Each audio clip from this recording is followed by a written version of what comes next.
Hello everyone, and welcome to another video. Today we're going to be talking more about ratifying the Constitution, and this video is going to focus more on the Bill of Rights. If the Federalists deserve credit for the Constitution, the Anti-Federalists deserve credit for the Federal Bill of Rights, the first 10 amendments to the Constitution.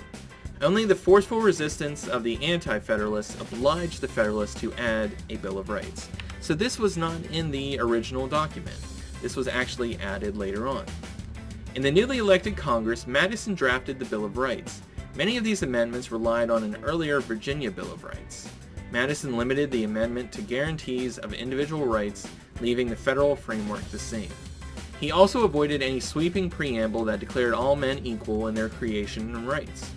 That omission enabled slave owners to persist in denying rights to their slaves. The protected rights included freedom of religion, speech, press, assembly, and petition, protection from unreasonable searches and seizures, and the right to a speedy and public trial. Madison feared that any finite list of rights would later be abused in order to deny rights left unmentioned. So the Ninth Amendment stated, "The enumeration in the Constitution of certain rights shall not be construed to deny or disparage others retained by the people." That left open the subsequent development of additional rights. Congress passed the Bill of Rights in 1789. Constitutional principles. The republic established by the Constitution of the United States became a symbol of freedom not only to Americans, but also to countries in Europe and to republics in Latin America. The authors of the Constitution established a representative government based on these basic principles: popular sovereignty, limited government, separation of powers, federalism, checks and balances, and representative government. The Constitution abides by the principle of popular sovereignty, in which all government power comes from the people. In other words, the government derives its political authority from the people. That's what it means by popular sovereignty, rule by the people. Limited government. Popular sovereignty ensures that a government's powers are restricted or limited. In a limited government, the Constitution specifically states what powers the government has. The principle of limited government also refers to the rule of law. Government leaders are not supposed to be above the law. This is why, even though an elected official might do something, just because they do it does not mean it's okay. Separation of powers. The Constitution mandated the separation of powers within the federal government. The Constitution, therefore, defined distinct legislature, executive, and judicial branches with different responsibilities to prevent misuse of power by any of the three branches.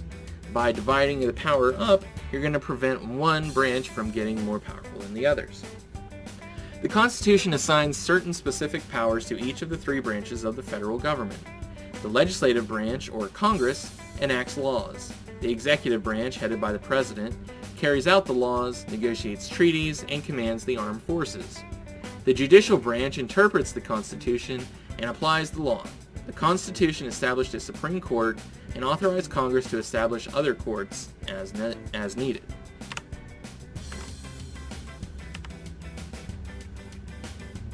Okay, here is a graphic that kind of explains the concept of separation of powers. If you want to take a look at that, you are more than welcome to do so, but I'm not going to read through it for you. Federalism. Just as the Constitution divides power among the three branches of the federal government, it also divides power between the states and the nation, a division known as federalism.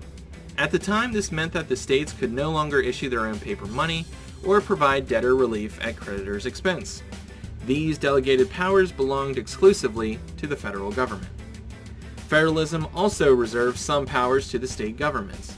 For example, states regulate all elections. The federal and state governments also hold some overlapping powers or concurrent powers, among them parallel court systems.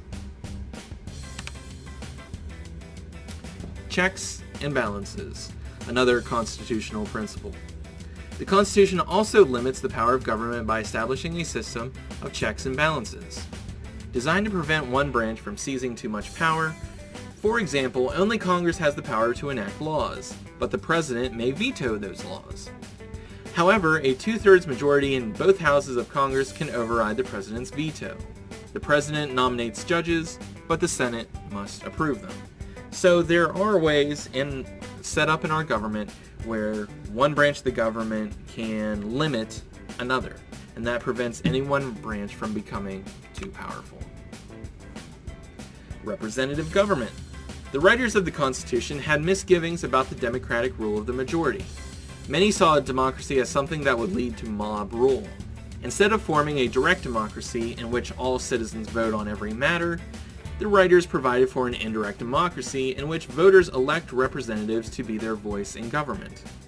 For example, the Constitution stipulated that citizens would directly elect only the representatives to the House of Representatives.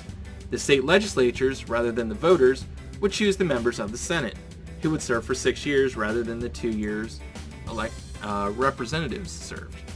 Similarly, an electoral college or group of persons chosen from each state would indirectly elect the president.